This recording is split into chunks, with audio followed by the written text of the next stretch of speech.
Hello बच्चों, चलिए प्रश्न को देखते हैं। प्रश्न है समभारी व सम इलेक्ट्रॉनिक किसे कहते हैं, उदाहरण दीजिए। तो चलिए बच्चों इस प्रश्न की मुख्य अवधारणा की बात करें। मुख्य अवधारणा, तो बच्चों बात करें यहाँ पर सम इलेक्ट्रॉनिक और समभारिक की, तो यहाँ पर समभारी और इस साइड लिखेंगे बच्चों हम सम इलेक्ट्रॉनिक। सम इलेक्ट्रॉनिक। तो बच्चों यहाँ पर समभारी की बात करें, समभारी में क्या होता है बच्चों, इनका परमाणु भार क्या होता है, समान होता है, जबकि बच्चों इनकी परमाणु संख्या भिन्न भिन्न होती है। तो समभारी में परमाणु भार समान परंतु परमाणु क्रमांक भिन्न भिन्न। परमाणु क्रमांक भिन्न भिन्न।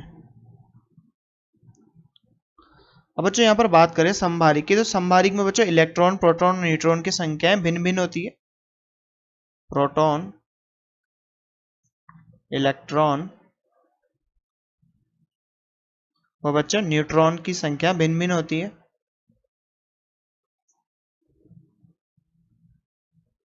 संख्या भिन्न भिन्न होती है। अब बच्चों यहाँ पर बात करें सम इलेक्ट्रॉनिक की, तो सम इलेक्ट्रॉनिक में बच्चों परमाणु क्रमांक समान भी हो सकता है, असमान भी हो सकता है, परंतु परमाणु भार भिन्न भिन्न होता है। तो यहाँ पर परमाणु भार, परमाणु क्रमांक समान व असमान दोनों हो सकता है, दोनों हो सकता है,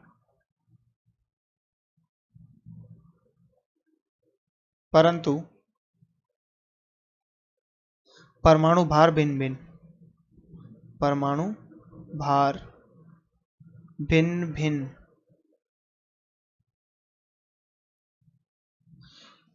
और बच्चों यहाँ पर बात करें तो प्रोटॉनों, इसमें इलेक्ट्रॉनों की संख्या समान होती है। इलेक्ट्रॉनों की संख्या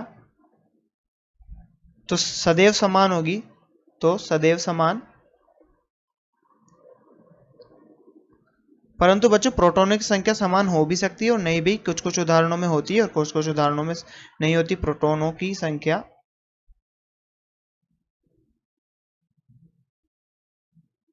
समान भी हो सकती है बच्चों और असमान भी हो सकती है। समान व असमान दोनों होती है, दोनों होगी। और बच्चों न्यूट्रॉनों की संख्या तो असमान ही होगी। न्यूट्रॉनों की संख्या असमान।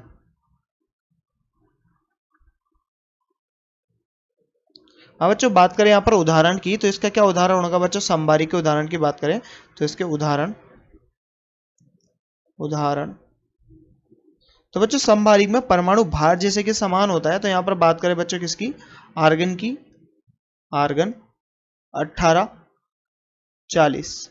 तो बच्चों आर्गन का परमाणु भार कितना है यहाँ पर 40।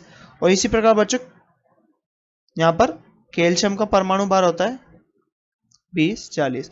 तो बच्चों आर्गन और कैल्शियम का परमाणु भार क्या है, यहाँ पर समान है 40 40।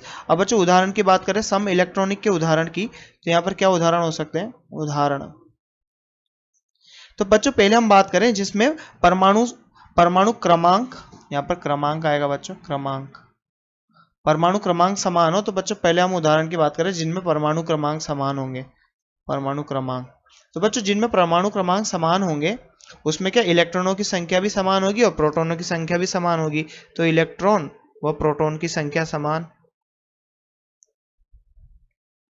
और बच्चों इसके उदाहरण कौन कौन से हो सकते हैं, इसके उदाहरणों की बात करें तो एक उदाहरण क्या है बच्चों, यहाँ पर हाइड्रोजन के समस्थानिक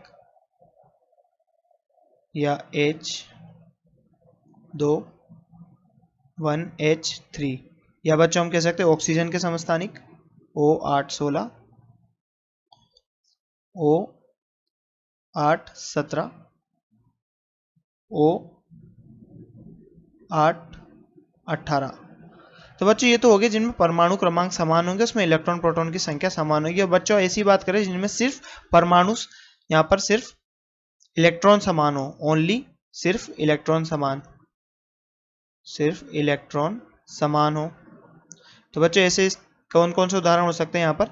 तो बात करें बच्चों हम किसकी, ऑक्सीजन, जैसे नाइट्रोजन ट्राई नेगेटिव की, और बच्चों यहाँ पर ऑक्सीजन डाई नेगेटिव की, और फ्लोरीन नेगेटिव की। तो बच्चों यहाँ पर इलेक्ट्रॉनों की संख्या समान है, परंतु इनके परमाणु क्रमांक और परमाणु भार दोनों भिन्न भिन्न है। तो बच्चों हमसे प्रश्न में पूछा गया था समभारी और सम इलेक्ट्रॉन किसे कहते हैं। तो बच्चों हमने यहाँ पर देखा कि समभारी और सम इलेक्ट्रॉनिक क्या होते हैं, और बच्चों यहाँ पर इनके उदाहरण देखें कि कौन कौन से इनके उदाहरण होते हैं। तो बच्चों आशा करते हैं आपको प्रश्न समझ में आया होगा।